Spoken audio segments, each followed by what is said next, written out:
Bien, bonjour à tous. Merci beaucoup pour votre présence à ce 21e point presse de l'année 2021, dont le focus thématique sera les religions. Et je remercie d'emblée, messieurs les aumôniers en chef des 4 cultes, catholiques, protestants, israélites et musulmans, de nous faire l'honneur et l'amitié d'être parmi nous aujourd'hui pour ce point presse.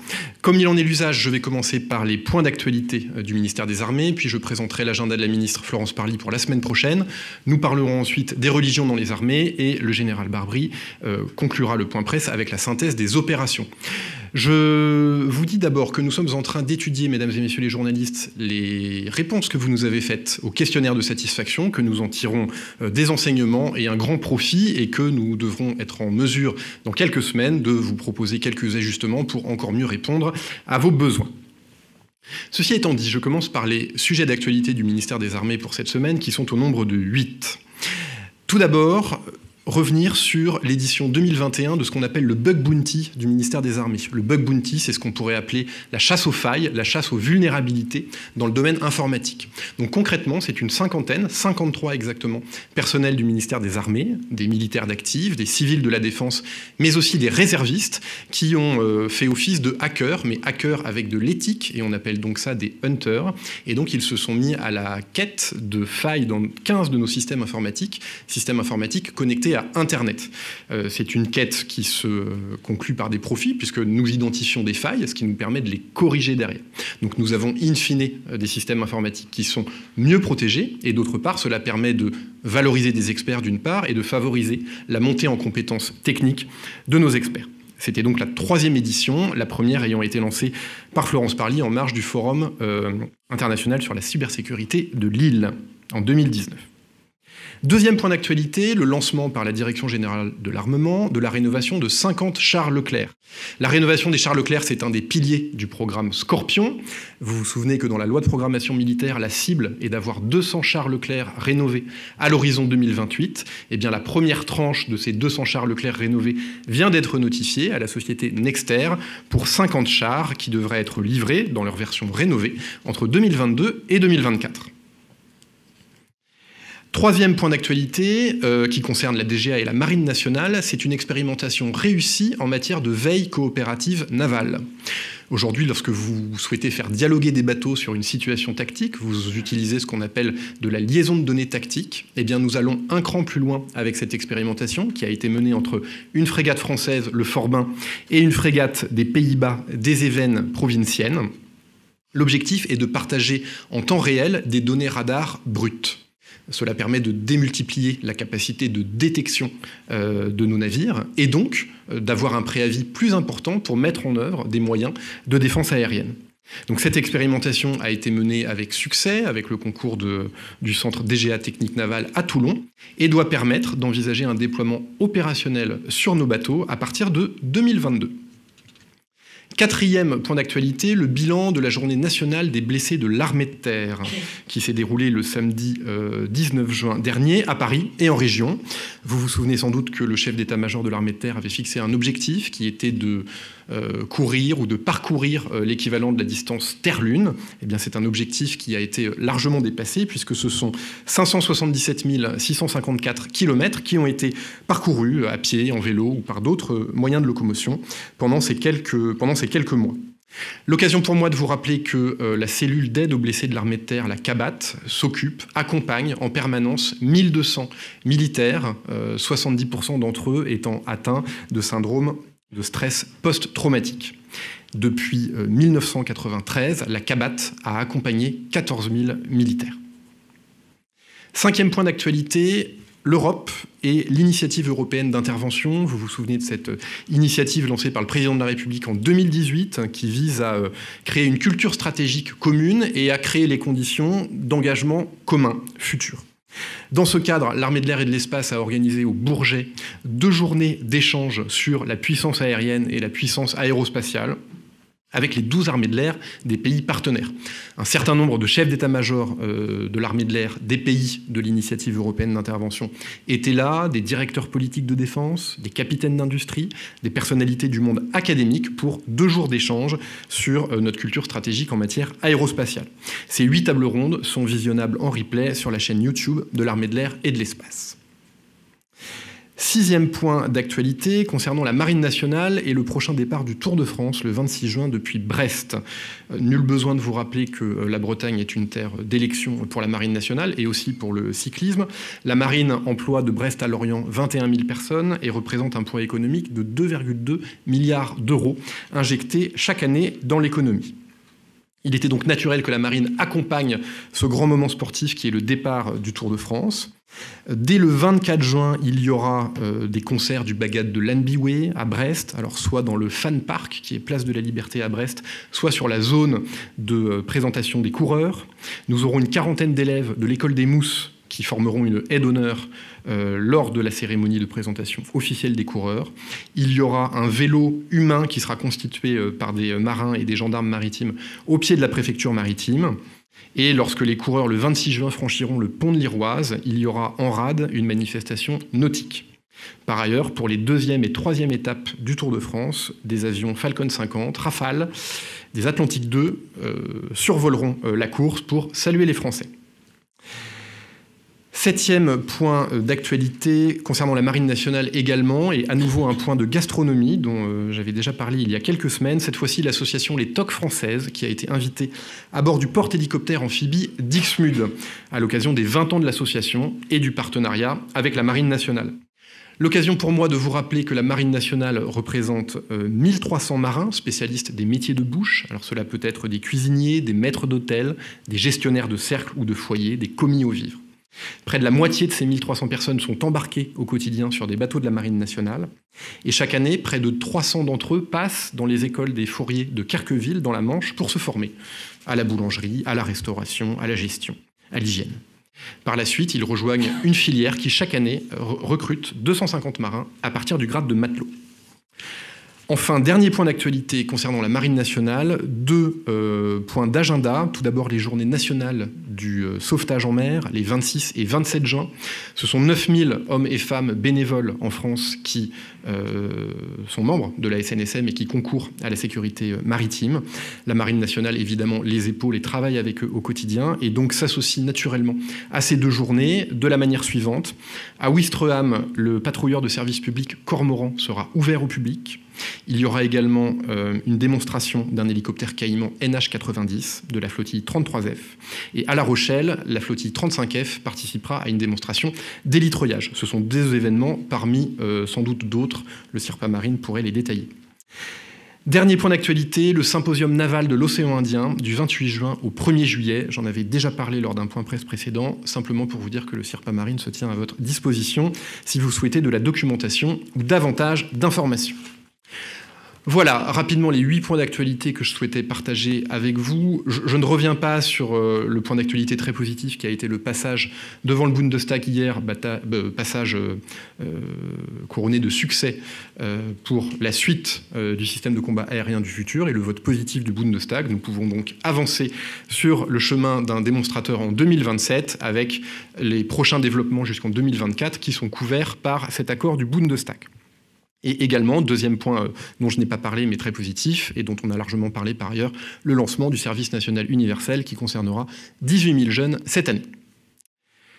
Auriez-vous sur ces points d'actualité ou sur d'autres points d'actualité des questions? Oui, monsieur Raffray. Bonjour monsieur le porte-parole, Mériadec Raffray, vous m'entendez? Oui, ok. Journaliste indépendant. Sur l'accord au Bundestag, est-ce que vous pouvez nous repréciser je crois que ça porte sur une enveloppe globale de 4,5 milliards, mais si j'en crois ce que j'ai lu, mais je voudrais avoir vos précisions, il y a une clause de revoyure à mi-chemin. Est-ce que vous pouvez nous repréciser officiellement quelques détails de cet accord? Merci beaucoup. Bien sûr.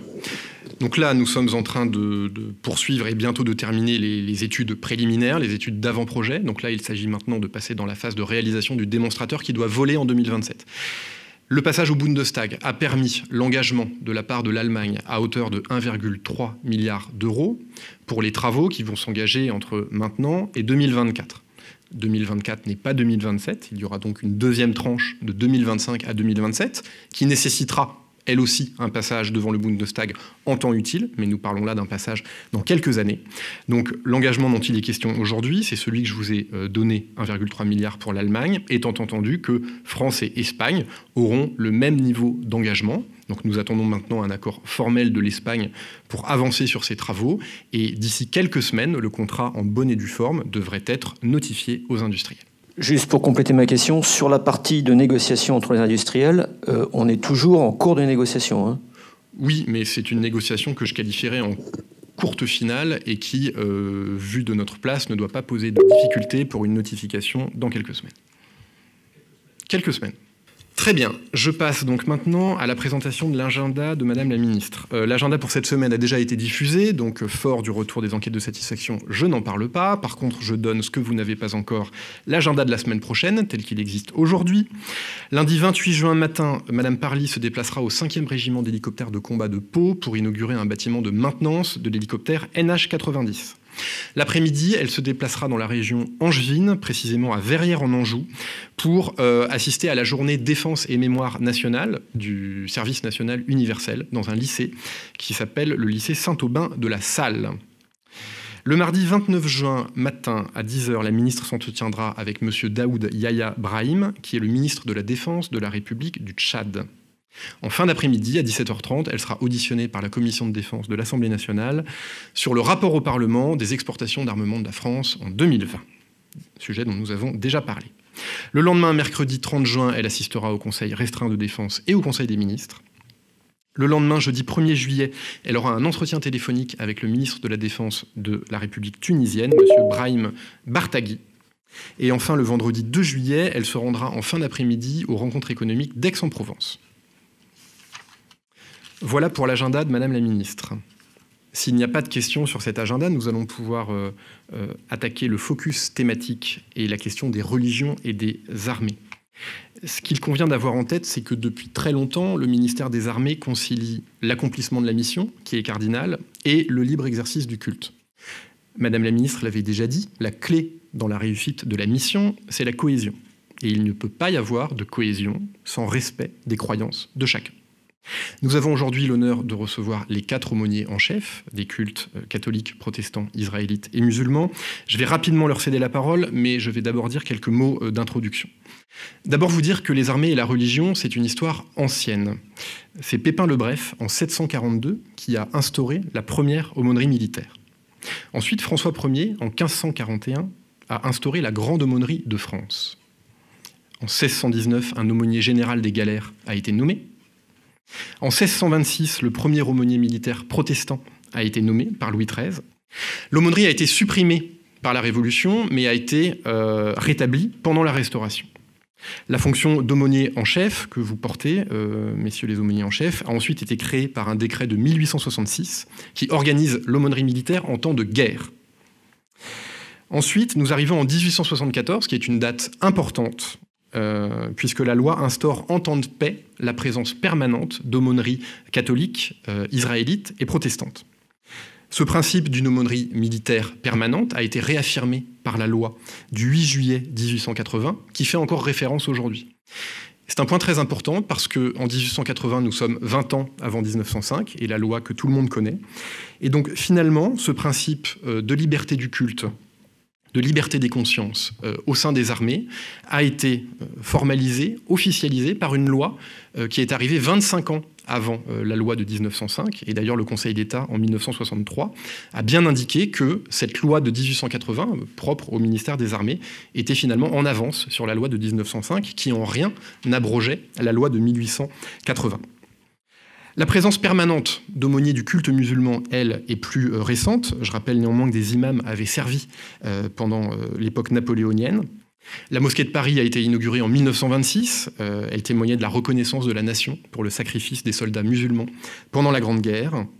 Cependant, il faudra attendre 2003 et la création du Conseil français du culte musulman pour qu'en 2005 soit instaurée une aumônerie musulmane, une aumônerie militaire du culte musulman. Je vous prie de m'excuser. Alors, quelques mots sur le statut et les missions des aumôniers que vous détaillerez bien mieux que moi, ainsi que quelques chiffres clés. D'abord, vous dire que les aumôniers sont dans leur très grande majorité des militaires au sein du ministère des Armées. Néanmoins, ils sont dotés d'un statut particulier, qui est un statut dérogatoire au statut général des militaires. Ils sont notamment déliés de l'obligation de défendre la patrie par les armes. Par ailleurs, il y a un grade unique au sein des aumôniers, qui n'a pas de correspondance avec quelque autre grade que ce soit dans l'armée. Et on a coutume de dire que le grade de l'aumônier est celui de la personne à laquelle il parle. Les aumôniers, vous pouvez le constater aujourd'hui, portent l'uniforme et portent sur leur fourreau d'épaule ou sur le galon de poitrine des insignes brodés ou métalliques qui rappellent leur statut et la confession à laquelle ils appartiennent. Le pouvoir de nomination des aumôniers relève des autorités publiques civiles sur proposition des autorités religieuses. Je souhaite les citer. Le diocèse aux armées françaises pour le culte catholique, la Fédération protestante de France pour le culte protestant, le consistoire central israélite pour le culte israélite et le Conseil français du culte musulman pour le culte musulman. Je rappelle aussi que nous trouvons des femmes servant comme aumôniers dans chacun de ces 4 cultes. Tout candidat à la fonction d'aumônier militaire doit se prévaloir, et c'est bien normal, d'un niveau théologique minimum et aussi d'un diplôme universitaire de formation à la laïcité qui a été rendu obligatoire par la loi en 2017. Les aumôniers militaires reçoivent par ailleurs une formation militaire initiale de 3 semaines à l'école des commissaires de Salon de Provence. Au plan de la gestion administrative, ce n'est pas si important, mais je le mentionne, c'est le service du commissariat des armées qui gère les aumôniers. Jusqu'en 2012, c'était le service de santé des armées. Les missions des aumôniers militaires, et je vais m'en arrêter là, reposent sur 3 piliers. Tout d'abord, le soutien cultuel, c'est-à-dire permettre la pratique religieuse, individuelle et collective. Deuxième pilier, le soutien spirituel et moral, accompagner ceux qui le souhaitent. Et enfin, dernier pilier, le conseil au commandement. Voilà, je vais donc maintenant très respectueusement passer la parole à chacun des 4 aumôniers en chef. Monsieur l'aumônier en chef Antoine de Romanet, monsieur l'aumônier en chef Joël Jonas, monsieur l'aumônier en chef Nadir Mehidi et monsieur l'aumônier en chef Étienne Wechter. Voilà, très heureux de vous saluer. Il nous a été demandé à chacun de vous parler 4 minutes. Donc, comme aumônier en chef, nous entrons dans une vision panoramique de l'ensemble de nos forces dans toutes leurs composantes, sous toutes les latitudes et dans toutes leurs dimensions. Qu'il s'agisse des lieux de formation, des lieux d'engagement, des lieux de soutien ou des lieux de soins, nous bénéficions d'un regard privilégié sur toutes les questions de notre société que l'armée porte avec incandescence. Cela va du rapport homme-machine à la question du commandement, de la question de l'équilibre personnel à celui de la cohésion du groupe. L'armée invite en permanence à réfléchir sur les sujets les plus incontournables de l'existence, le sens de la vie, les raisons de l'engagement, la justification de posséder des armes, la légitimité de donner la mort. Vous ne pouvez pas demander à un militaire d'engager sa vie qu'à la lumière d'une transcendance. C'est un mot qui revient ici en boucle, c'est celui de sacrifice qui renvoie à sacré. Ça renvoie aux questions les plus fondamentales de la vie et de la mort pour chacun d'entre nous. Les aumôniers militaires ont pour mission de soutenir le moral et la fraternité de tous. L'une des caractéristiques de l'aumônier est d'avoir toujours, comme vous l'avez souligné à l'instant, cher monsieur, le grade de celui à qui il parle. Il est donc, par construction, à l'aise avec chacun. Sa fonction première est de partager la vie de tous dans une dimension d'écoute, de disponibilité et de confidentialité. C'est essentiel pour le moral des troupes, d'autant plus lorsqu'elles sont loin de leur base géographique, familiale ou culturelle. La guerre ne se fait pas d'abord avec des armes, mais avec des hommes. Le réel, c'est mon compagnon d'armes, que je n'ai pas choisi, dont je ne connais pas ou dont je ne partage pas les convictions religieuses ou philosophiques. Avec lui, je partage mes repas, nous combattons ensemble, nous sommes responsables chacun de la vie de l'autre et nous allons peut-être mourir ensemble. L'armée est un lieu de vérité de la relation qui rend la fraternité non seulement possible, mais surtout vitale.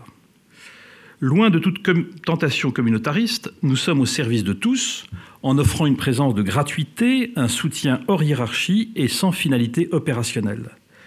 L'aumônier traduit par sa présence et son rapport à chacun ce climat de gratuité sans lequel l'homme perd le sens de sa destinée. La laïcité n'est en rien un problème, elle est en tout une solution. Dans les armées, nous ne sommes pas dans l'idéologie ou dans les concepts abstraits, nous sommes sur le terrain. La laïcité est vécue de façon exemplaire dans les armées, notamment parce que celle-ci place chacun devant la question centrale de la vie et de la mort. D'où l'importance décisive d'un soutien qui soit aussi, si on le souhaite, spirituel, dans le plus grand respect des libertés et des convictions des uns et des autres. Dans l'armée, la cohérence du corps, de l'âme et de l'esprit est centrale. C'est une force de résilience, car si ces dimensions constitutives ne sont pas unies, l'homme, comme la nation, au final, se désagrège. Cette laïcité, au sens de la séparation du politique et du religieux, fait partie intégrante de la vision chrétienne au sens le plus fondamental du terme. Cette séparation constitue l'origine et le fondement stable de la notion occidentale de liberté. Ni le politique, ni le religieux n'ont un caractère de totalité. Le président de la République l'a magnifiquement explicité en 2018 au Collège des Bernardins. La liberté, elle s'appuie sur l'équilibre de cette relation. L'idée moderne de liberté s'est développée dans ce contexte. Elle ne pouvait se développer en dehors de lui. Le grand danger serait que soit le politique, soit le religieux deviennent une instance totalisante. La laïcité, je termine ici, au sens de séparation du pouvoir politique et du pouvoir religieux, est bien le plus puissant rempart face au totalitarisme sans cesse renaissant. C'est la raison pour laquelle la manière dont nous la vivons au sein des armées de la République se doit d'être exemplaire. Nos armées sont l'élément premier de la défense de la liberté, de la dignité et des valeurs les plus fondamentales de notre pays. Et au sein des armées, les cultes se doivent de promouvoir cette liberté et cette dignité de l'homme, de tous les hommes. Merci de votre attention. Bonjour à vous tous. Merci beaucoup de l'attention que vous portez aux religions. Et félicitations à M. Grandjean pour sa présentation claire de l'actualité.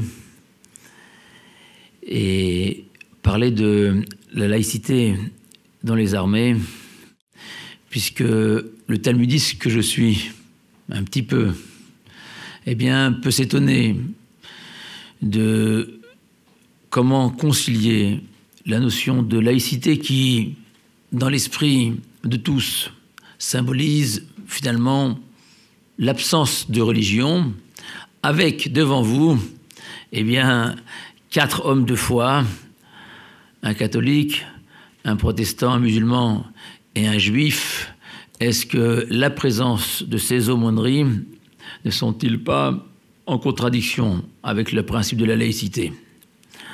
La réponse, et je trouve ça très joli, M. Grandjean, vous l'avez fourni, c'est que finalement, la présence de ces aumôneries ne s'oppose aucunement au principe de la laïcité, et que dans le sens où les militaires que nous soutenons ont besoin d'être soutenus sur tous les plans.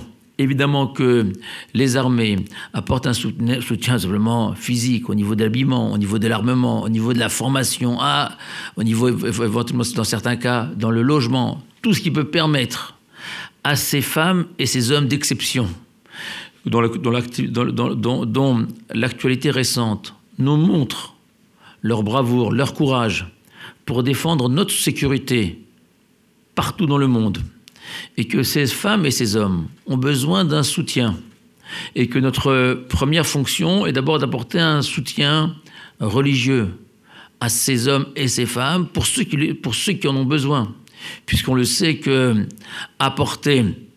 porter la mort, comme l'a dit mon prédécesseur, Antoine de Romanet, eh bien, n'est pas un métier comme un autre.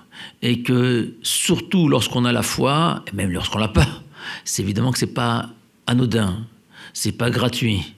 Vous avez parlé de séquelles post-traumatiques, c'est évident que parfois on peut être amené en tant que militaire à vivre des scènes insoutenables, à vivre parfois des situations que n'importe quel être humain, doté d'un tant soit peu de cœur, eh bien, a du mal à gérer, à contrôler. Et dans ce sens-là, en tant qu'aumônier militaire, eh bien, nous fournissons cette aide et ce soutien à ces militaires. Parce que le danger, où il est? Le danger serait d'aller, aujourd'hui en 2021, aller voir ailleurs. Lorsque on ne trouve pas dans le foyer, dans le cadre intime, dans le cadre qui nous entoure, ce dont on a besoin, eh bien, qu'est-ce qu'on fait? On va voir ailleurs. Et vous le savez mieux que moi.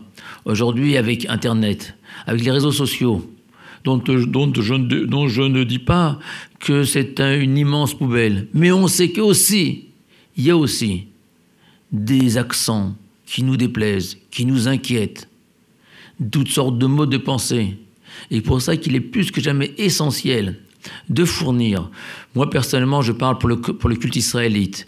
Je parle en tant que représentant du Grand Rabbin de France, qui est l'organe central du judaïsme français, qui représente 95% des juifs français, et qui, à travers moi, mais je ne suis que le résultat d'une équipe, nous sommes une équipe d'aumôniers, n'importe lequel de mes aumôniers aurait pu tenir ce discours, trouveront chez moi, chez nous, tout simplement, un message adéquat, un message qui correspond à la réalité du judaïsme. Je ne voudrais pas être trop long, mais pas aussi négligé. Le deuxième volet, que les aumôneries apportent dans le cadre de la laïcité. Cette idée que, comme l'a souligné Antoine, plus que jamais, les militaires ont besoin de cohésion, de fraternité, d'union, et que la religion peut être facteur de division, peut être facteur de fissure, et que absolument justement, la présence de ces 4 aumôniers ensemble. Encore ce matin, nous étions avec le chef d'état-major des armées, nous étions côte à côte, nous avons encore convenu de prendre un petit déjeuner ensemble. Ce paysage, ce portrait de ces 4 religions qui vivent ensemble, qui vivent sereinement, qui échangent, qui dialoguent, justement, et peut-être une réponse, puisqu'on le sait, que malheureusement les religions, mal comprises, parfois perverties, parfois travesties, parfois peuvent être le ferment de nombre de conflits. C'est pour ça que, plus que jamais, il est indispensable de préserver ce modèle des aumôneries dans le cadre de nos armées, et terminer avec l'évocation du grand rabbin Abraham Bloch, qui est une des figures de proue de notre aumônerie, qui, lors de la Première Guerre mondiale, en 1916, est mort, alors que c'était un militaire catholique, malheureusement, était en train d'agoniser. Il n'a pas bien vu, à l'époque, tous les aumôniers étaient habillés de la même manière. Il a il a pensé que c'était un aumônier catholique. Mais en fait, c'était le rabbin Abraham Bloch. Et le rabbin Abraham Bloch, il a compris que ce militaire avait besoin d'un crucifix. Il est allé chercher un crucifix à l'église voisine, et sur le chemin du retour, malheureusement, il a été victime d'un débris d'un obus, et il est mort en tendant ce crucifix à cet aumônier. Je trouve que, sans tomber dans le syncrétisme, mais cette image de cohésion, de fraternité, d'unité entre les religions, je pense, évidemment, participe au succès de nos armées, ce à quoi, modestement, à notre niveau de l'aumônerie israélite, nous essayons de participer. Voilà, merci beaucoup à vous. Mesdames, messieurs, bonjour. Comment peut-on parler de la laïcité ? Vous savez que j'ai appris une chose quand je suis rentré dans les armées, c'est que chaque nation a une définition particulière de la laïcité. Et nous avons notre définition de la laïcité. Mais cette fois-ci, je ne vous la donnerai pas. Je vous parlerai d'autre chose. Très peu de travaux portant sur la sociologie religieuse des armées offrent une vision globale de l'affiliation religieuse des militaires. Ce manque de données objectives n'entrave pas les missions des aumôniers qui fournissent un service cultuel et moral à la demande des militaires. Concernant le culte musulman, force est de constater de manière très empirique que les militaires de confession musulmane ont parfaitement assimilé l'arrivée de l'aumônerie musulmane et la sollicitent régulièrement. La création de l'aumônerie militaire du culte musulman est toute récente, puisqu'elle date de 2005. Et que la nomination du premier aumônier musulman date de 2006. Elle est consécutive à la mise en place du Conseil français du culte musulman en 2003, organe officiel de représentation de l'islam auprès des pouvoirs publics. L'aumônerie musulmane est constituée de 36 femmes et hommes engagés pleinement au sein des entités militaires. Ils sont déployés en métropole et sur les théâtres d'opérations extérieures afin de soutenir les militaires et conseiller le commandement. Au quotidien, nos militaires de confession musulmane pratiquent leur culte et conjuguent leur foi à leurs conditions de militaires et l'épousent parfaitement. À cet effet, les aumôniers militaires du culte musulman ont également pour rôle de guider leurs corolégionnaires vers cette agilité dans le culte. Ainsi, ils pourront assouvir leur quête de sens en s'appuyant sur leur spiritualité tout en concourant au succès de leur mission. Les aumôniers s'efforcent donc de mettre en valeur les dispositions du patrimoine musulman qui permettent de concilier pratiques religieuses et métiers des armes. C'est notamment le cas pour certains rites et célébrations tels que les prières journalières, la prière du vendredi, ou le jeûne du mois de Ramadan lors des missions. Au-delà de ces missions traditionnelles, l'aumônerie musulmane s'investit dans des actions à caractère mémorial et en faveur du lien armée-nation. À ce titre, elle organise des cérémonies militaires et cultuelles rendant hommage à l'engagement des soldats morts pour la France. Un autre mode de transmission de l'histoire et de la mémoire est également utilisé. Une exposition qui se veut itinérante, à destination principalement des collégiens et des lycées, et qui porte sur l'histoire méconnue de l'engagement des soldats musulmans dans les armées françaises depuis 1802. Enfin, l'aumônerie musulmane valorise à son juste titre l'expression pleine et entière de notre chère laïcité, principe cardinal guidant notre action dans les armées. Je suis intimement persuadé que ce modèle de laïcité militaire constitue un modèle exemplaire pour le reste de la société civile et pour nos alliés à l'étranger. Merci pour votre écoute. Voilà, bonjour à tous. Comme cela a été rappelé par M. Grandjean, porte-parole du ministère, la présence des aumôneries auprès des militaires est une réalité très ancienne et je ne ferai pas le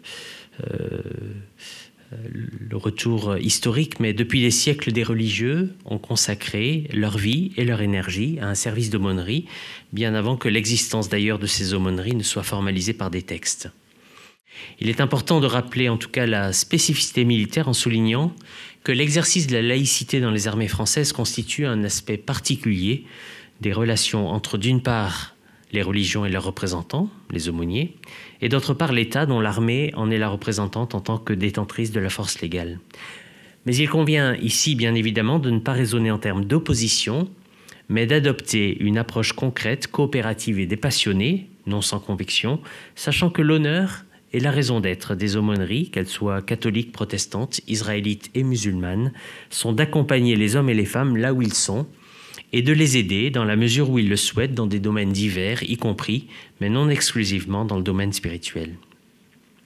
Donc, quelques points importants historiques néanmoins. Depuis le 8e siècle, il était prévu ceci, que des chefs militaires soient accompagnés d'évêques et de prêtres en nombre suffisant, et il en a été ainsi à travers les siècles.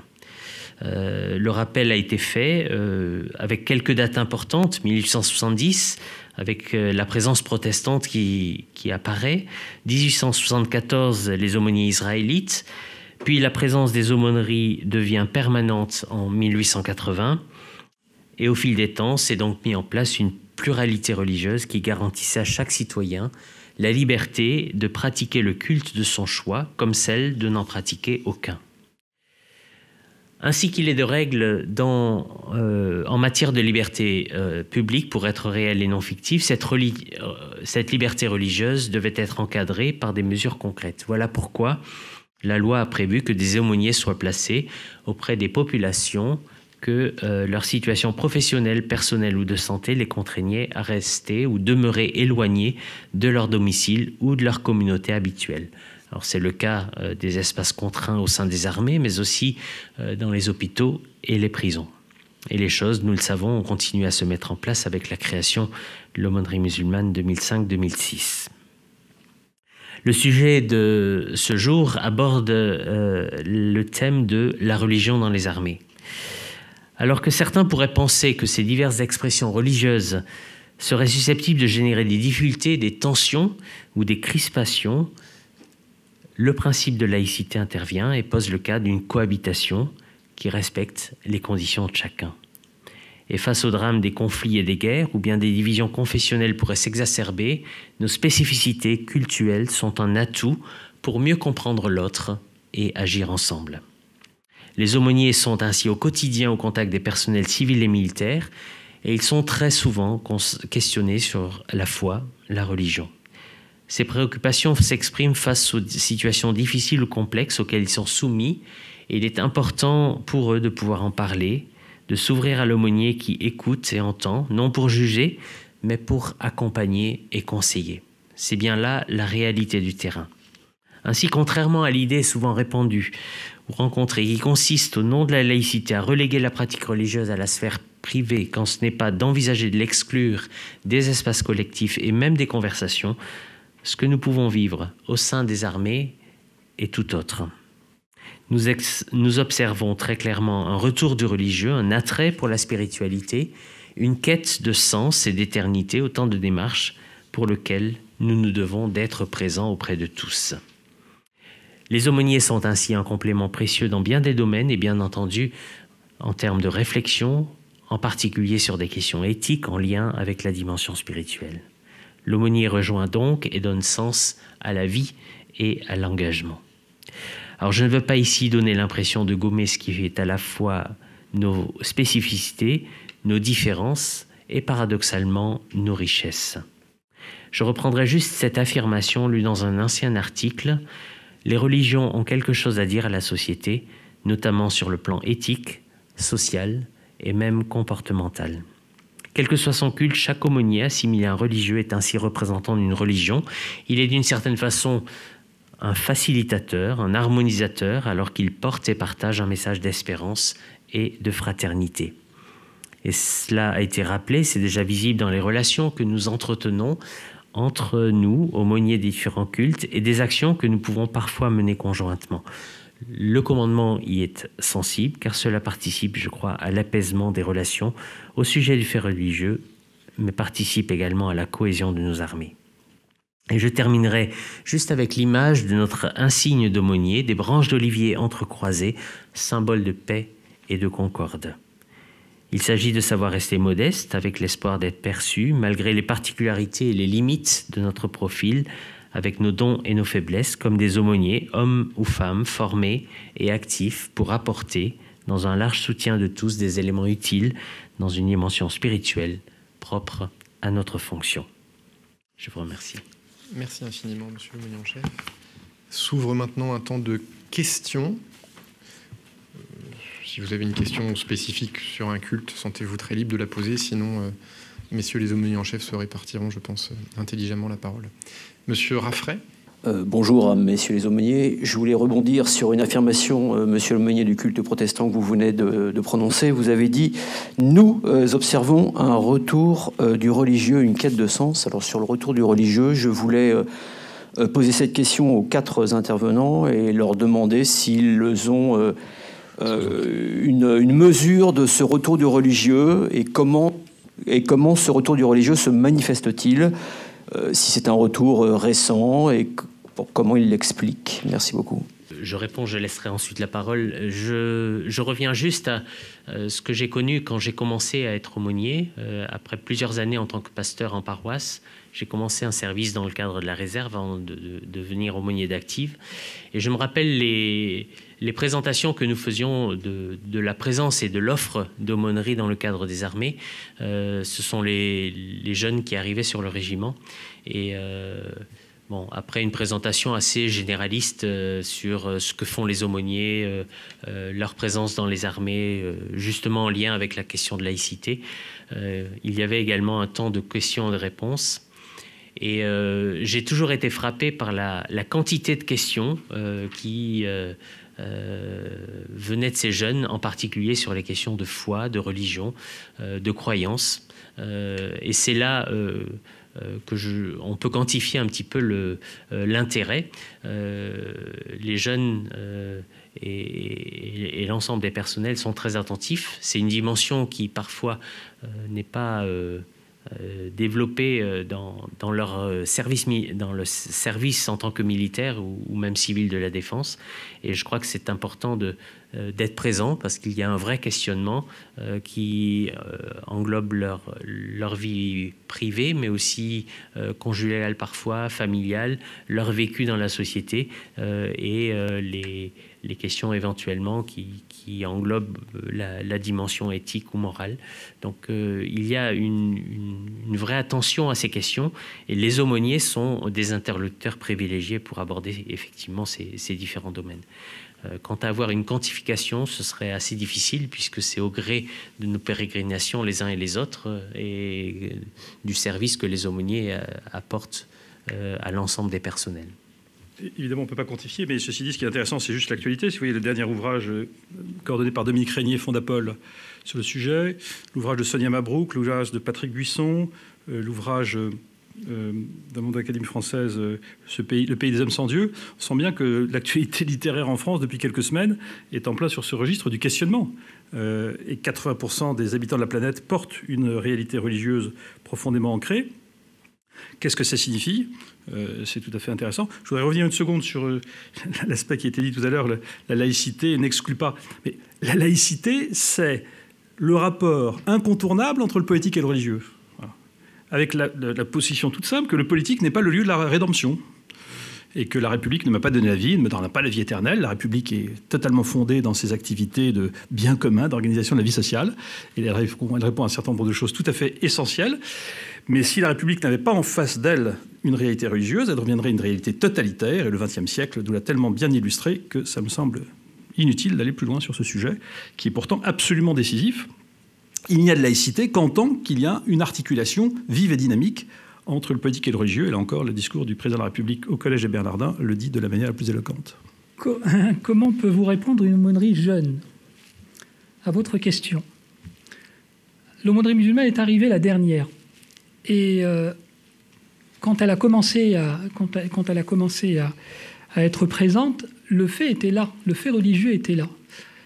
Et il ne faut pas oublier, je rappelle à tout le monde, que les armées sont le reflet de notre société. Donc si on voit un retour de la religion au sein de la société, on l'observe également au sein des armées. Mais pour le quantifier, je n'ai aucun moyen de vous répondre.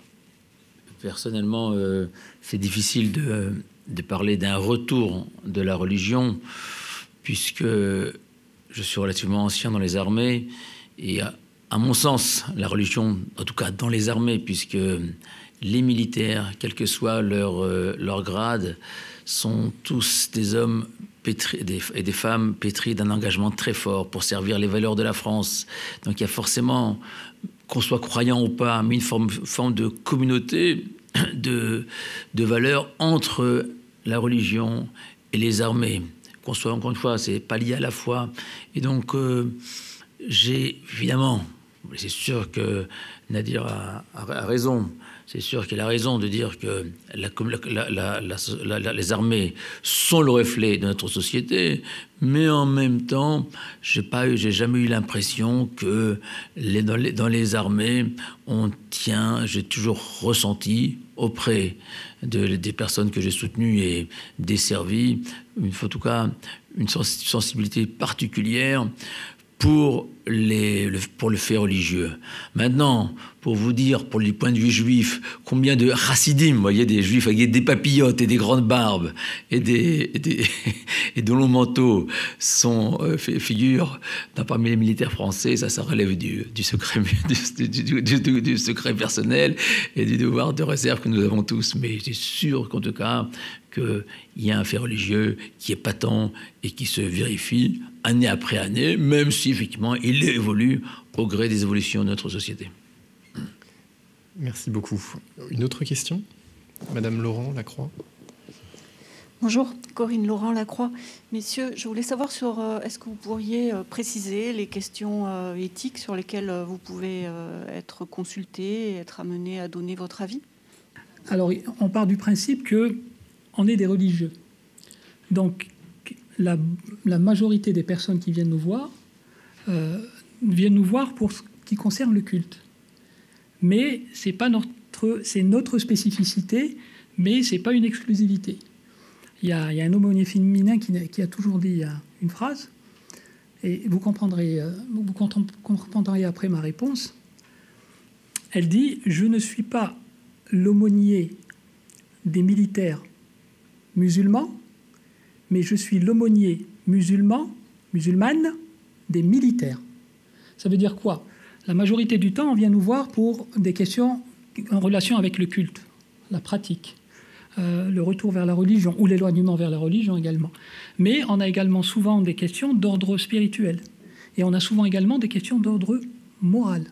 Des personnes veulent nous voir parce qu'elles trouvent une certaine confiance en nous, elles trouvent une certaine discrétion, et elles viennent se confier.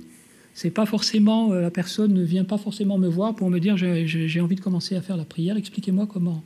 Non, il y a des personnes qui viennent nous voir parce qu'ils ont des problèmes familiaux, ils ont des problèmes avec leurs enfants, ils ont des problèmes au sein de leur unité, ils ont des problèmes relationnels, ou tout simplement ils ont des problèmes existentiels, et ils viennent nous voir. Voilà pourquoi on est souvent sollicité.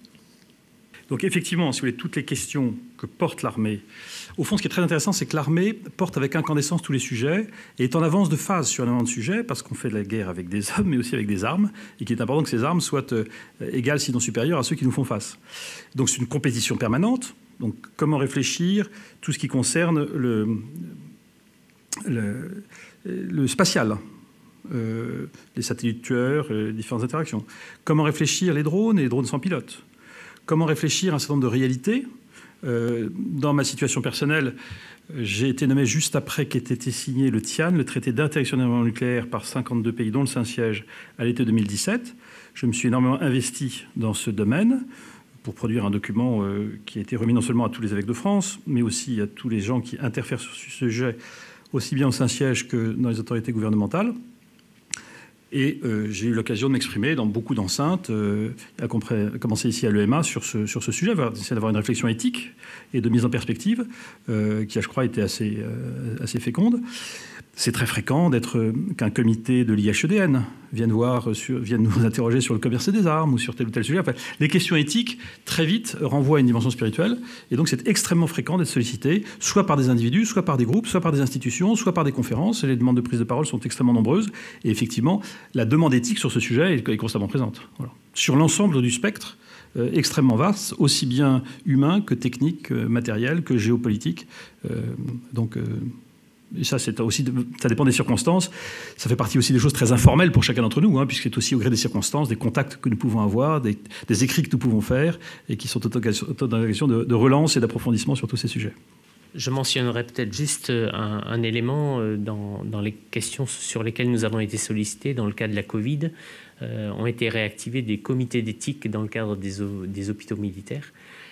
Pas seulement les hôpitaux militaires d'ailleurs, mais les aumôniers qui étaient en service sur ces dessertes particulières ont été sollicités pour intégrer ces équipes de réflexion sur l'accompagnement. Donc là, on est vraiment dans la dimension humaine, l'accompagnement de l'humain, les limites auxquelles étaient confrontées les différentes équipes médicales. Et je pense que c'était intéressant d'allier aussi, puisqu'il y avait la question du deuil, de l'accompagnement des familles, et tous ces éléments ont été portés par les aumôniers qui étaient sur ces différents établissements. Donc effectivement, ce sont des questionnements qui sont techniques ou humains, et sur lesquels nous sommes rapidement sollicités pour avoir un avis du côté religieux aussi et de la dimension morale qui s'y rattache très souvent. Voilà, il y a une évolution aussi des technologies. Toutes ces questions sont vraiment dans l'actualité de nos échanges. Mes homologues et amis ont tout dit. C'est vrai que il fut question un temps, je ne sais pas si les plus anciens s'en souviennent, à un moment, il était question de créer un comité d'éthique. Et finalement, ce comité d'éthique par rapport notamment à l'intelligence artificielle dans les armées, l'utilisation, la dissuasion nucléaire, évidemment, qui sont toutes sortes de questions qui touchent à l'éthique, à la morale, aux mots que vous voudrez. Et il y a eu une question, après finalement, ce comité n'a jamais été mis en place, à ma connaissance en tout cas. Il y a un moment, il était même question que les aumôniers y soient associés. Donc au sein des armées, je ne sais pas si vous vous souvenez de ce projet. Voilà. Mais à ma connaissance, on n'en parle plus.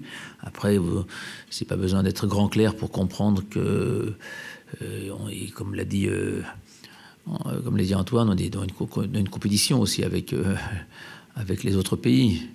Et qu'il s'agit ici de pas non plus d'être au même niveau que les autres pays, même si c'est difficile à dire, c'est pas évident, et je comprends très bien le souci que peut avoir le ministère de la Défense et avec un comité d'éthique. Vous voyez, le comité d'éthique qui va dire à l'industriel non, et surtout ça c'est pas éthique, c'est pas moral. Et puis le problème c'est que l'autre va vous dire mais attends, mais l'autre nos concurrents utilisent déjà ce genre d'armes. Est-ce que vous, c'est pas du tout évident ce genre de questions. Mais maintenant ça c'est des questions qui nous, enfin personnellement à mon niveau simple d'aumônier me dépassent. Par contre, plus prosaïquement, c'est sûr que les questions les plus courantes, c'est les questions de la vie de tous les jours.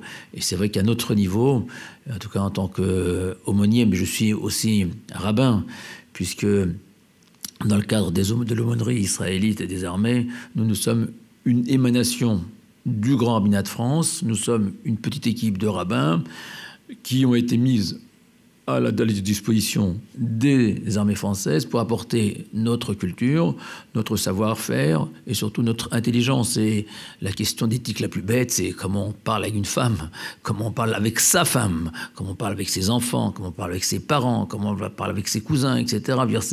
C'est des questions tout bêtes qui aujourd'hui en 2021 ont besoin d'être traitées. Et c'est là, je pense, que nous excellons. Et comme l'a dit, je crois que c'est Antoine qui a dit, effectivement, il faut être capable de susciter l'amitié, susciter la confiance, susciter la confidence, et c'est là qu'on peut apporter énormément en tant qu'aumônier, en tant que moi, je parle en tant que rabbin des militaires, et apporter justement de l'éthique et de la morale. Merci beaucoup. Peut-être une question en audio. Je crois que l'agence France Presse a une question. Oui, monsieur le porte-parole, nous avons 3 questions en audio. Très bien. Commençons par Madame Benoît, agence France Presse, s'il vous plaît. Ma question portait sur les blessés psychiques dont la fêlure résulte d'une confrontation brutale avec la mort, ce qui est au cœur des réflexions du religieux. Dans quelle mesure les aumôniers militaires sont-ils intégrés au parcours de réhabilitation, de reconstruction de ces blessés psychiques ? Oui. Oui, enfin, ceci dit, on risque de se perdre dans les trucs. Enfin, si tu permets, si chacun d'entre vous répond à chaque question, peut-être... On n'est pas forcé de répondre à 4 à toutes les questions non plus. Voilà. Juste pour cette question précise, on est extrêmement sensible à cette question des syndromes post-traumatiques. L'armée se mobilise beaucoup sur ce sujet et nous y participons à notre place et dans la longue durée. Ce qu'on réalise, c'est que les aumôniers sont eux-mêmes l'objet de syndromes post-traumatiques.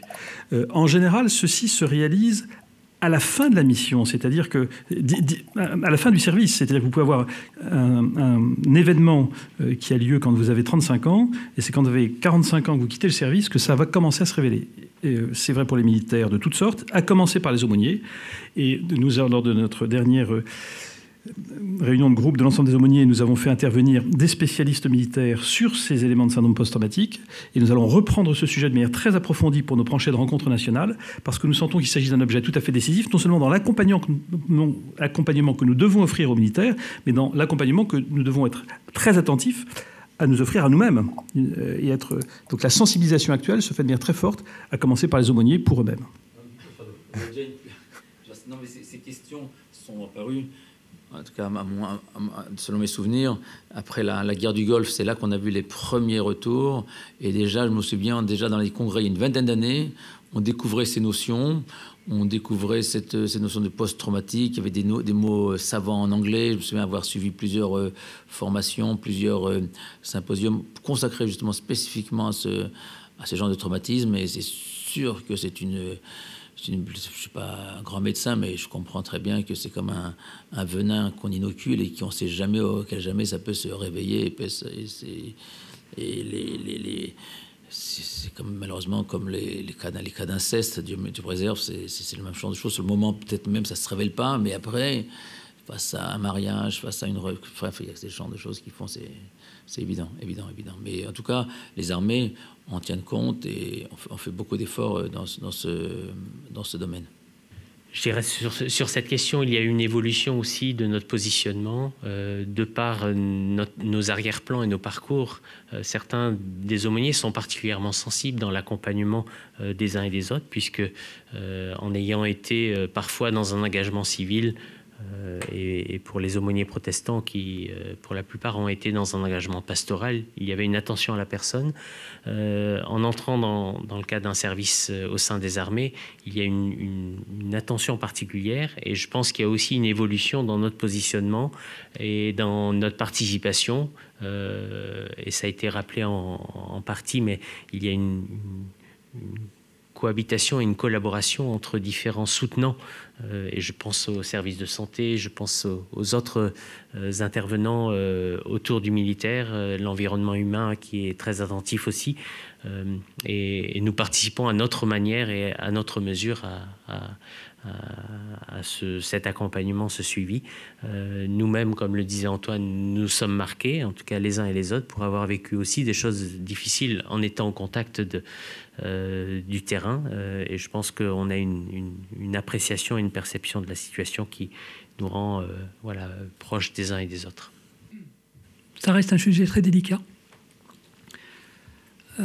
Il faut savoir que, en général, les militaires qui souffrent de ce genre de troubles sont pris en charge par les services de santé des armées. Et les aumôneries essayent de ne pas interférer. Ils n'interfèrent ou ils n'interviennent que lorsqu'on est sollicité. Et là, je parle du militaire. Par contre, les familles, c'est autre chose. Parce que quand quelqu'un est touché, il n'est pas touché tout seul. Il est touché et sa famille est touchée. Son épouse est touchée, son fils est touché. Ou son époux est touché. Et là, l'aumônier a le libre, il est libre d'intervenir auprès des familles. Mais quand c'est une thérapie d'ordre médical, on ne le fait que si on nous demande de le faire. Voilà, donc ça reste un sujet qui est très... où on fait très attention, je parle des aumôneries, parce qu'on n'a pas de post-trauma, on ne souffre pas de ça que parce qu'on a vécu un décès. On souffre de ça parce qu'on a vécu un décès d'un ami, d'un camarade. On souffre de ça parce qu'on a été blessé. On souffre de ça parce qu'on a vu des gens blessés. Et on souffre de ça parce qu'on a été éloigné de sa famille. Donc on a tendance tout le temps à dire oui, parce que les militaires ont vécu un traumatisme qui est la mort. C'est le traumatisme suprême, extrême. Mais il y en a d'autres. Mais il y en a d'autres qu'on a tendance à oublier, il y en a d'autres où on a tendance à ne pas en parler. Mais toute cette maladie particulière qui est liée au psychique ne vient pas que de la mort. Ne vient pas que de la mort. Et les aumôneries ont toujours été auprès de nos militaires, mais nos aumôneries sont également auprès de leurs familles. Merci. Merci beaucoup. On va prendre d'autres questions en audio, s'il vous plaît. Alors, Mohamed Collin du quotidien en ligne saphirnews.com. Donc, ma question, c'était de savoir, est-ce que vous recevez des demandes spécifiques ou bien même d'accompagnement de la part de militaires se déclarant non-croyants? Alors, je dirais que c'est en permanence dans le sens où les aumôniers apportent un soutien moral, humain et spirituel. Très souvent, c'est d'abord dans un accompagnement de tous, qu'ils pratiquent ou non une religion. Après, il peut y avoir effectivement des questions spécifiques liées au culte, mais on a en permanence des contacts avec l'ensemble des personnels, civils, militaires et leurs familles, pour un accompagnement qui peut être dans des domaines qui n'ont rien à voir avec la foi ou la religion, puisqu'on peut être là pour apporter un conseil, soutenir, orienter sur des questions plutôt de positionnement professionnel, de relations avec des collègues, de difficultés de tel ou tel domaine, mais qui n'ont rien à voir avec la foi ou la religion. Il peut y avoir des questions liées à l'éducation des enfants, à la vie conjugale ou familiale. On est vraiment à leur côté en soutenant leurs questionnements, leurs difficultés rencontrées, de façon à leur permettre de se relever, d'avancer, de continuer, de retrouver pied, peut-être parfois dans certaines situations, mais on est à disposition de tous. Donc voilà. Voilà, je rejoins tout ce que vient de dire Étienne. On est extrêmement attentif au respect absolu de la conscience de chacun. Il y a une phrase comme de Roosevelt qui me revient à l'esprit: il n'y a pas d'athée dans les tranchées. Oui, bonjour. Henri Danselme pour L'Homme Nouveau. Vous avez dit, monsieur le porte-parole, tout à l'heure qu'il y avait des aumôniers dans chacun des cultes représentés dans l'armée féminin. J'aurais une question peut-être plus particulièrement par rapport au culte catholique. Il me semble que récemment, le pape a réaffirmé l'impossibilité pour les femmes de parvenir à l'ordination sacerdotale. Dans ce cas-là, est-ce que vous pourriez repréciser le rôle de l'aumônier militaire dans l'armée, notamment de l'aumônier catholique? Merci beaucoup. Toutes les aumôneries comportent des aumôniers qui sont... Il n'y a que l'aumônerie catholique qui comporte parmi ces aumôniers certains qui sont revêtus de la dimension sacerdotale. Mais nous avons donc une soixantaine d'aumôniers qui sont des aumôniers laïcs, dont une trentaine ou une quarantaine de femmes, qui font un travail tout à fait remarquable. Alors, on s'en étonne dans les armées, mais vous avez des femmes qui sont aumôniers d'hôpitaux, vous avez des femmes qui sont aumôniers de lycées, ça paraît tout à fait naturel et évident. Il y a aussi des femmes qui sont aumôniers militaires, notamment dans les hôpitaux, notamment dans les écoles. Elles font un travail tout à fait remarquable. Il y a une diversité de compétences, il y a une diversité de situations, et il y a une harmonie. Alors, ce qui est certain, c'est que nous sommes dans la situation d'avoir des hommes engagés dans le sacerdoce pour l'ensemble de leur existence, qui délivrent donc une capacité sacramentelle qui leur est exclusive et propre au culte catholique. Et nous faisons en sorte que partout où une dimension sacramentelle est nécessaire, un prêtre se trouve à disposition, souvent en association avec un aumônier laïque, qui peut être homme ou femme, pour le meilleur. Ça répond à votre question? Merci beaucoup, monsieur l'aumônier en chef. Autre question en salle? Oui, bonjour, Karine Perret à l'AFP. Tout simplement, est-ce que vous pourriez préciser, vous l'avez dit, pour le culte musulman, mais combien d'aumôniers il y a dans votre équipe pour donc les autres cultes, aumôniers, aumônières, et tout basiquement, quelle est la rémunération d'un aumônier, puisque je sais que c'est pas la même chose pour les prisons, pour les hôpitaux et pour les armées. Et puis enfin, quel est le rôle de l'aumônier en chef? Est-ce qu'il anime, est-ce qu'il recrute les autres aumôniers et selon quels critères? Ce que je vous propose, c'est que je réponde, si vous me le permettez, aux deux premières questions et que vous répondiez à la troisième, puisque les deux premières me semblent tout à fait communes. Vous me corrigerez, messieurs les aumôniers en chef, si je dis des choses fausses. Il y a au total, en 2021, 207 aumôniers militaires d'actifs, 122 pour le culte musulman, 122 pour le culte catholique, je vous prie de m'excuser, 36 pour le culte musulman, 14 pour le culte israélite et 35 pour le culte protestant. Nous avons également 80 aumôniers qui servent dans la réserve opérationnelle.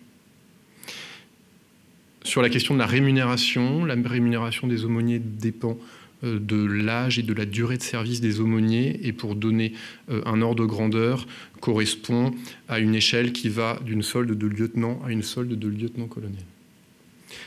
Pour la dernière question, je vous laisse, messieurs, y répondre directement. En ce qui concerne le culte musulman, donc il y a 36 aumôniers, dont 4 aumôniers féminins. Voilà. Peut-être juste rajouter aussi qu'il existe, aux côtés des réservistes opérationnels, aussi des réservistes citoyens qui sont en nombre relativement important et qui étoffent un petit peu les équipes de nos aumôneries.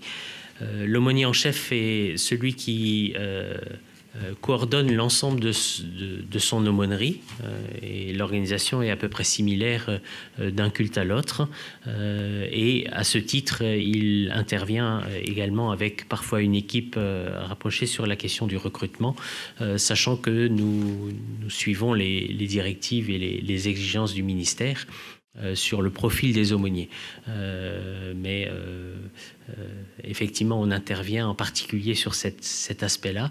La coordination, cela veut dire aussi animer et coordonner les activités de l'aumônerie, la mise à disposition de l'ensemble des aumôniers pour les différentes unités auxquelles ils sont rattachés, le suivi des différentes problématiques auxquelles ils peuvent être confrontés, et puis l'écoute permanente des attentes du commandement pour le service qui est rendu au sein des armées. Donc il y a un rôle assez transverse, de fait un contact avec l'ensemble des directeurs et directions et services, différentes unités, et cela se fait conjointement, alors parfois en coordination aussi, puisqu'il y a des préoccupations transverses entre nos aumôneries, des soucis ou des questionnements analogues sur lesquels nous travaillons. Et on essaie de maintenir aussi un lien en coordination entre nous. Un mot complémentaire peut-être. Les 4 aumôniers en chef sont sous l'autorité directe du chef d'état-major des armées. C'est un positionnement essentiel. Et ils sont chacun totalement souverains dans l'organisation du culte dont ils ont la responsabilité. Ce sont eux qui sont responsables du recrutement, ce sont eux qui sont responsables des mutations, qui donnent des lettres de service et qui peuvent retirer l'accréditation à tout moment, et sans aucune justification et sans aucune contestation possible. Alors tout se fait en lien étroit avec le commandement, tout se fait selon les spécificités du commandement, et partout où on est en opération, c'est le commandement qui a la main et auquel l'obéissance absolue doit être donnée, bien évidemment. Mais pour ce qui est de l'organisation même du culte, c'est véritablement l'aumônier en chef qui est responsable de son culte de A à Z, en bonne intelligence avec toutes les structures militaires. Pour redire les choses encore autrement, le rôle d'un aumônier militaire, c'est d'être proche des hommes et conseil au commandement. Ça veut dire prendre le café le matin, faire le sport, discuter et puis être en lien direct avec le colonel chef de corps et lui donner les remontées qui puissent le permettre avec finesse de piloter son commandement. Le rôle des aumôniers en chef, c'est d'être proche de nos hommes, c'est-à-dire de connaître très bien nos aumôniers, de les visiter, de les soutenir, de les accompagner, de penser à leur mutation, et d'être conseiller au commandement. Et pour le coup, ça se fait beaucoup plus à Ballard ou ici à Paris, ou dans tous les contacts que nous pouvons avoir. Voilà. Mais donc, l'aumônier en chef est quand même l'articulation absolument centrale pour chaque culte, et il a véritablement la main sur son culte, au meilleur sens du terme, dans une dimension de service, tout simplement. Alors, ce que je voudrais rajouter par rapport au culte israélite, c'est que chez nous, dans le culte israélite, nous sommes, nombre d'entre nous, issus de la même école, des mêmes formations, de cette école rabbinique française qui, depuis très longtemps maintenant, forme des rabbins français. Donc, c'est personnellement, on est plus une équipe. Je ne sais pas si on sera champion d'Europe dans quelques jours, mais en tout cas, ce qui est sûr, c'est qu'en tout cas, on essaye simplement d'être des champions de l'aumônerie et d'apporter justement le meilleur soutien à tous ceux qui nous sollicitent. Et c'est vrai, tout à l'heure, vous posiez la question, est-ce qu'on soutient ceux qui sont athées? La réponse est tellement évidente que c'est oui, puisque vous savez très bien qu'on peut être très religieux et très antipathique. Et inversement, on peut être athée et très sympathique. Et qu'un rabbin, comme un aumônier, eh bien, comme l'a dit Antoine, on est sur le terrain, et que les liens, ça se tisse simplement au feeling, à l'amitié, à la sensibilité, quelle que soit notre foi, quelle que soit notre religion, on peut faire du travail. Ceux qui veulent apporter à l'autre, particulièrement dans le monde des armées, je vous assure qu'il y a du travail. Maintenant, pour revenir spécifiquement au culte en tant qu'aumônier en chef, donc quand je suis arrivé à mes fonctions, j'arrivais déjà avec une situation déjà donnée. Il y avait déjà des structures qui existaient, j'avais déjà un prédécesseur, le grand rabbin Corsia, le grand rabbin de France, qui avait lui-même trouvé une situation déjà préexistante. Et donc, mon rôle a consisté effectivement d'abord à maintenir la cohésion entre ces hommes et ces femmes. Il peut y avoir parfois des petites rivalités, des incompréhensions, le sentiment que l'un avance plus que l'autre. Donc simplement la gestion de notre petite équipe, le recrutement, c'est évident. Et enfin, le lien avec le commandement, qui pour nous, l'EMA a un colonel, en l'occurrence c'était actuellement le colonel Atia, épaulé du général Laurentin, et avec Éric Germain, une espèce de trio, qui sont en charge de la politique des aumôneries, avec lequel nous sommes en liaison permanente pour essayer de comprendre et de saisir ce que les armées attendent des aumôneries et répondre sans cesse aux attentes, comme on a essayé de le faire modestement. Voilà, on a appris que les journalistes, dont je suis très proche, puisque j'aime le rappeler, mon père jusqu'à 120 ans, qui jusqu'à 120 ans était déjà un grand reporter à François, mais c'était du temps de François, pas le François d'aujourd'hui, qui est devenu une espèce de cis complotiste. Non, c'était le temps de la belle époque de François. Il était grand reporter, à ce titre-là, il a été partout dans le monde, et donc pour ça, je me sens très très proche de votre métier. Je sais combien c'est difficile, mais en même temps, je suis en admiration de ces journalistes capables de parler de tout sans rien savoir. Je trouve ça fabuleux. Je trouve ça vraiment fabuleux, des chefs fabuleux. Comment, en quelques instants, un journaliste devient le spécialiste des questions de défense, des questions économiques, des questions politiques, des questions de société, des questions artistiques, des questions sportives. Demandez-lui tout, il saura tout vous répondre. Allez, en tout cas, félicitations et bon courage à votre travail.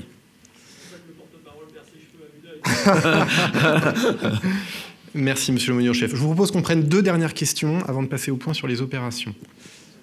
Bonjour, Clarisse Feltin, je suis réalisatrice de films documentaires et justement je prépare un film documentaire sur la fabrique de la laïcité et notamment je suis très intéressée par ce qui se fait dans les armées en termes de laïcité exemplaire et en avance sur la société. J'aurais 2 questions à vous poser. La première, c'est pour faire mon film documentaire où justement il faut que je sois au bon endroit au bon moment. Est-ce que vous auriez à me conseiller des lieux, des moments, par rapport peut-être à des fêtes religieuses?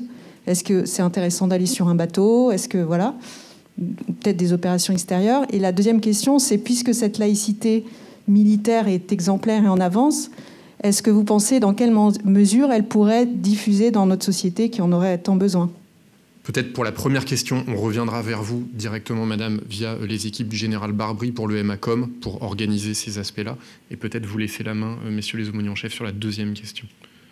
Vous avez un document d'une 30aine de pages qui a été fait en 2017 et réactualisé en 2019 sur la laïcité dans les armées, présentant cette situation et montrant comment c'est exemplaire, effectivement. Donc c'est quelque chose qui est sans doute à diffuser. François Lecrintre, ce matin, nous en a reparlé avec beaucoup de conviction sur la manière dont, effectivement, les armées sont exemplaires. Et si l'ensemble du pays pouvait vivre à l'unisson de ce que nous vivons tous les quatre, c'est vrai que ça serait un très grand progrès. Ça nous a beaucoup frappé tous les quatre. On a été auditionnés à l'Assemblée nationale au mois de septembre et puis au mois de mai au Sénat. Et le fait de nous voir ensemble, dans des liens de fraternité, on se tutoie, on s'appelle par nos prénoms, on fait partie de ceux sans doute à qui on prend le plus de repas chaque année. C'est qu'à Paris, les amis, on les voit très fréquents une fois par an. Nous, on se voit une fois par mois, tous les 15 jours, très souvent. Et c'est vrai que ces liens que nous tissons, ces liens d'écoute, ces liens de compréhension sont tout à fait remarquables. C'est lié à la nature même de l'armée. Si vous n'êtes pas dans la cohésion, si vous n'êtes pas dans la fraternité, vous êtes mort, tout simplement. Et c'est la raison pour laquelle, loin de concepts idéologiques qui enferment la réalité du terrain, est extraordinairement instructive. Les armées ont beaucoup à dire, et je pense que le pays a beaucoup à dire. C'est la raison pour laquelle nous devons tous d'être à ce point exemplaire, parce que ce que portent depuis un siècle les armées, c'est tout à fait décisif pour notre pays aujourd'hui plus que jamais. Que vous posez, évidemment, est judicieuse, parce que c'est que est-ce qu'on pourrait dupliquer le modèle de la laïcité des armées à l'ensemble de la société? Alors, il faut savoir que, évidemment, que les politiques y ont réfléchi et qu'il y a quelques années, notamment au niveau du ministère de l'Intérieur, devant les phénomènes de radicalisation qu'on avait pu percevoir et dont on le sait que vient toujours de la même racine, puisque le monde a besoin d'aller chercher ailleurs ce qu'on ne trouve pas chez soi. Et donc, au ministère de l'Intérieur, vous avez pensé éventuellement peut-être aussi fournir des aumôniers qui pourront aussi fournir un soutien religieux aux policiers. Le problème, c'est que d'abord, c'est un problème de coût, un problème de structure, et que, moi, à mon sens, là, je m'aventure, mais j'ai dit que tout à l'heure que les journalistes sont extraordinaires, qui sont capables de parler de tout. C'est vrai que vous êtes des spécialistes de la défense, donc vous le savez mieux que moi. Et c'est vrai que honnêtement, moi, ça fait presque 25 ans que je suis dans les armées, et je ne suis pas que dans les armées, je côtoie toutes sortes de milieux, mais les militaires, honnêtement, les femmes comme les hommes sont exceptionnels. Je veux dire que c'est difficile de dupliquer et d'imaginer. C'est pas qu'ailleurs, ils sont moins bien, attention, je sais pas, mais c'est différent. C'est différent. C'est sûr que les militaires, comme les civils de la défense, ne sont pas forcément représentatifs. C'est pas un échantillon représentatif de la société française. Et ce serait là toute la difficulté qui aurait en tout cas à vouloir dupliquer le modèle de la laïcité dans les armées. Moi, je vous dis ça en tant que petite expérience que je peux avoir. Je connais les hôpitaux, je connais les prisons, je connais les lycées. Je parle des lycées militaires. C'est tout à fait différent. C'est tout à fait différent, ce métier d'aumônier des hôpitaux, etc. Ça n'a strictement rien à voir parce que le milieu n'est pas le même, le personnel n'est pas le même, et je pense pas qu'il faudrait. Ça demanderait une vraie réflexion, mais c'est pas évident. En tout cas, c'est pas du tout évident. Ça serait formidable à mon sens, mais c'est pas évident. Oui, nous avons Le Monde. Parfaitement, Madame Vincent. Du coup, je voudrais savoir, est-ce qu'il y a des militaires qui qui ont d'autres confessions que les 4 que vous représentez, et quel accompagnement leur est proposé? En l'occurrence, dans nos effectifs, nous avons également un prêtre orthodoxe qui est surtout présent pour ce qui est de la Légion étrangère. Et le rôle des aumôniers, quel qu'il soit, c'est de mettre en lien les militaires avec un ministre du culte dont il a besoin. Et donc partout où il y a un aumônier militaire, quel que soit son culte, il a mission de brancher sur la réalité religieuse dont il peut être question. Donc l'État de la France fait que c'est pour l'essentiel nos 4 religions qui sont directement sur le terrain et au contact. Mais bien entendu, nous avons le souci d'accompagner chacun dans la spécificité de ses convictions. Et nous le faisons au quotidien. J'ajouterais aussi que parce que nous sommes dans une société qui comprend des relations dans le monde civil également, nous sommes en relation avec des cultes qui existent. Il y a des instances interreligieuses et nous pouvons à ce titre, même si ça n'existe pas dans le cadre des armées, orienter vers des représentants de différentes religions, puisqu'il y a dans le monde civil aussi des représentants. On est sollicité par exemple pour des personnes qui ont une pratique bouddhiste. Il n'y a pas d'aumônier bouddhiste dans le cadre des armées, mais on peut donner des contacts et orienter vers l'un ou l'autre selon le besoin des uns et des autres. Voilà. La spécificité des armées, c'est qu'elle ne reconnaît que 4 cultes plus le prêtre orthodoxe, mais on a ces relations extérieures, je dirais, du monde civil qui nous permettent de mettre en relation ou d'accompagner. Après, il peut y avoir un questionnement spirituel sur lequel on peut déjà être attentif ou à l'écoute. Et selon les spécificités ou les questions particulières, là, il faut peut-être orienter vers quelqu'un qui puisse donner des réponses tout à fait adéquates. Parfait. Merci infiniment, messieurs les aumôniers en chef, pour ces explications extrêmement claires, intéressantes. Merci à tous ceux qui ont posé des questions. Nous allons passer désormais au point sur les opérations avec le général Barbry, que je me permets en notre nom à tous de féliciter pour son passage au grade de général. Mon général, je vous cède la parole. Merci infiniment, monsieur le porte-parole. Bonjour à toutes et à tous. Synthèse des opérations de la semaine. Et EMACOM a également pris en compte les retours des enquêtes de satisfaction. Et donc, on va modifier un petit peu cette synthèse des opérations avec 4 points majeurs. Un premier sur Barkhane. Ensuite, un exercice de l'armée de l'air et de l'espace Efara Wake. Un focus sur le bassin méditerranéen. Et puis, enfin, on terminera avec résilience. Alors, entendu que cette synthèse des opérations dans son intégralité, en revanche, sera publiée via les canaux habituels dès ce soir. Alors, en ce qui concerne Barkhane, et un focus sur la dernière opération majeure, à savoir l'opération Solstice, qui s'est déroulée du 6 au 20 juin dernier. La force Barkhane et les forces armées nigériennes ont conduit l'opération donc Solstice, dont le but était de s'attaquer au groupe armé terroriste affilié à l'État islamique au Grand Sahara dans la région du Liptako malo-nigérien, comme ça va vous être présenté sur les différentes cartes. Alors, depuis plusieurs semaines, les actions de renseignement montraient que l'OIGS, à partir de ses bases, justement dans le Liptako malien, cherchait à exercer une véritable terreur, à la fois dans la région, mais également auprès des populations, forcées de déserter leur village, et l'OIGS menait des actions violentes également de harcèlement contre les forces armées nigériennes. Alors, ce sont ainsi près de 300 militaires français et 800 militaires nigériens qui ont été déployés, comme ça va vous être indiqué, entre Walam au Niger et Menaka au Mali pour traquer les GAT dans leur sanctuaire, centrés autour des villages d'Akabar, de Tabankor et d'In Araban. Alors, durant la totalité de l'opération, ils ont été appuyés à la fois par des Mirage 2000, mais également une composante aéromobile composée de Tigre et de NH-90, ainsi que des drones armés. Alors, cette opération a été coordonnée à partir d'un poste de commandement colocalisé avec celui de l'armée nigérienne, justement à Walam. Alors, étroitement imbriqués, on avait sur le terrain, donc je le rappelle, 300 Français, 800 militaires nigériens qui étaient composés d'un sous-groupement tactique des airs, donc de Tigre, un groupement commando de la force Barkhane, les compagnies nigériennes, et elles ont donné la pleine mesure de leur capacité, d'une part en montrant beaucoup de souplesse, mais également grâce à une masse critique et une manœuvre parfaitement cohérente, ainsi qu'une parfaite connaissance du terrain, puisqu'on œuvrait avec les forces armées nigériennes. On a pu ainsi débusquer les terroristes dans leurs repères, au milieu des oueds, des forêts touffues. Pris à partie, à très courte distance, contraint de s'esquiver ou de se camoufler, l'ennemi a été capturé ou neutralisé. Ainsi, plusieurs cadres de l'OIGS se trouvant parmi les individus neutralisés, dont l'un des chefs du groupe, Dadi Ould Shaib, plus connu sous le nom d'Abu Dardar, et qu'on a pu documenter il y a quelques jours avec vous. Alors, il s'agit d'un véritable succès opérationnel de Barkhane et des forces armées nigériennes. Ces captures et neutralisations portent indéniablement un coup d'arrêt et un coup dur à l'OIGS.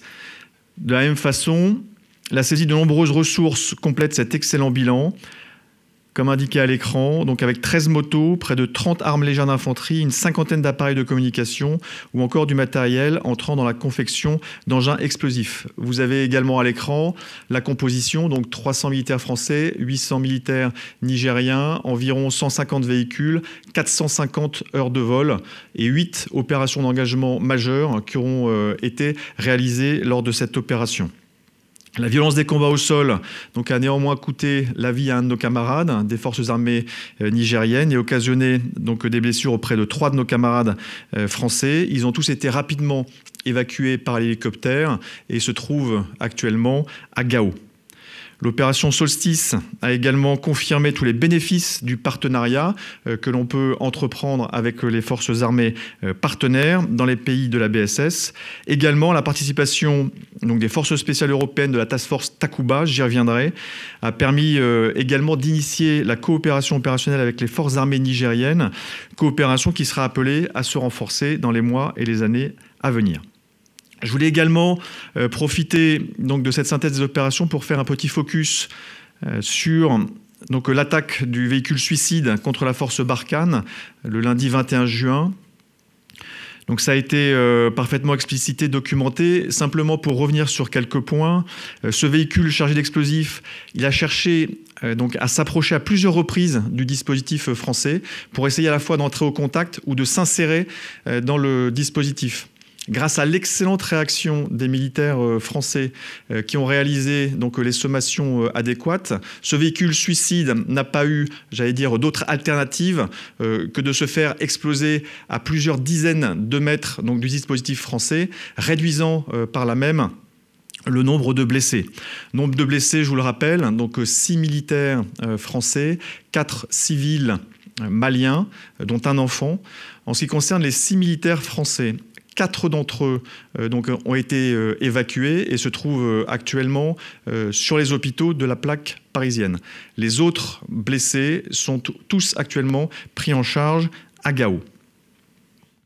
Takuba, maintenant, avec la visite du général Grassano, qui est donc le représentant de l'Italie dans la région du Sahel et qui s'est rendu sur la base opérationnelle de Menaka, sur laquelle sont déployés plusieurs militaires italiens dans le cadre donc, de la Task Force Takuba. Aujourd'hui, les militaires italiens de la Task Force Takuba sont environ une vingtaine et comme cela a été annoncé, et donc sous plafond et enveloppe gouvernementale, ils seront à terme environ 200 avec jusqu'à entre 6 et 8 hélicoptères. Le général Grassano s'est donc rendu sur les chantiers actuellement en cours. Lors de cette visite, il a pu rencontrer donc l'équipe santé qui était initialement armée par nos camarades suédois, aujourd'hui donc par des Français et ultérieurement par nos partenaires italiens. Il a pu également découvrir les futurs plots qui accueilleront les capacités aéronautiques donc de nos partenaires et alliés italiens, donc qui armeront la future capacité d'évacuation médicale de la Task Force Takuba.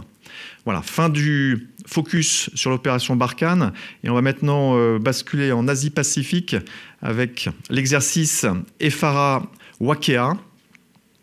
Donc les 20 et 21 juin derniers, ce sont 3 Rafales, 2 A330 Phoenix, 2 A400 M Atlas qui ont réalisé une projection de puissance vers la Polynésie française sur une durée juste inférieure à une quarantaine d'heures. Donc après avoir décollé de leurs bases respectives en France, ils ont fait donc un bond de plus de 9000 km, un transit au-dessus de l'Islande, du Groenland et du Canada avant de se poser donc, sur la base aérienne américaine de Travis en Californie. Le lendemain, ces mêmes aéronefs ont repris leur envol en direction de Papeete, environ 9000 km, 8900 km. Et à leur arrivée dans l'espace aérien tahitien, les Rafales ont alors simulé un tir dans une ambiance d'espace aérien contesté. Alors, le déclenchement de la frappe fictive a été réalisé sur l'ordre du Centre Air de Planification et de Conduite des Opérations, le CAPCO, situé à Lyon. C'était une première, et pour la première fois, donc, ce tout nouveau CAPCO a été mis en œuvre pour conduire la totalité de cette projection de puissance. Alors, via une structure de commandement connectée, l'un des Phénix pouvait recevoir en temps réel, par connexion tactique de données, les différents ordres, et les autorités à la fois militaires et politiques ont pu bénéficier de la visibilité totale sur l'intégralité de cette mission. On va passer maintenant au bassin méditerranéen. Alors, déployé depuis le 28 mai dernier en Méditerranée orientale, on a un bâtiment qui est un bâtiment de base des plongeurs démineurs, Pluton, et son détachement de plongeurs qui ont œuvré avec leurs homologues libanais. Il faut savoir qu'il y a un peu moins d'1 an, ils étaient déjà présents aux côtés donc, de nos camarades libanais pour l'opération Amitié. Ils se sont retrouvés donc, pour une action de coopération opérationnelle qui a été conduite avec les plongeurs du régiment Djani libanais qui possède une compétence en matière de déminage sous-marin. Ils ont réalisé à la fois donc, des exercices d'interaction opérationnelle en ce qui concerne la réglementation, mais des exercices et des manœuvres réelles en mer, puisqu'ils ont réussi donc, à rechercher conjointement avec sonar et plongeurs des restes explosifs. Et ces recherches ont notamment permis la découverte de 2 engins historiques, à la fois un obus de 155 avec du phosphore et un mortier de 120 mm. Alors, je voudrais clore cette synthèse des opérations avec maintenant l'opération Résilience. Dans le cadre de la stratégie vaccinale de vaccination, le dispositif aujourd'hui est inchangé. 7 hôpitaux d'instruction des armées, l'école de santé des armées, 3 pôles militaires de vaccination. Et à la date du 23 juin, ce sont plus de 523 000 Français qui ont reçu une dose de vaccin au sein donc, de ces différentes structures. Pour autant, 2 points particuliers que je voulais évoquer avec vous. Le premier en Guyane, compte tenu de la situation donc sur place, on a toujours un module militaire de réanimation qui est armé avec 53 militaires, des médecins, des infirmiers, des aides-soignants, mais également donc, des militaires de l'armée de terre qui sont déployés au centre hospitalier de Cayenne.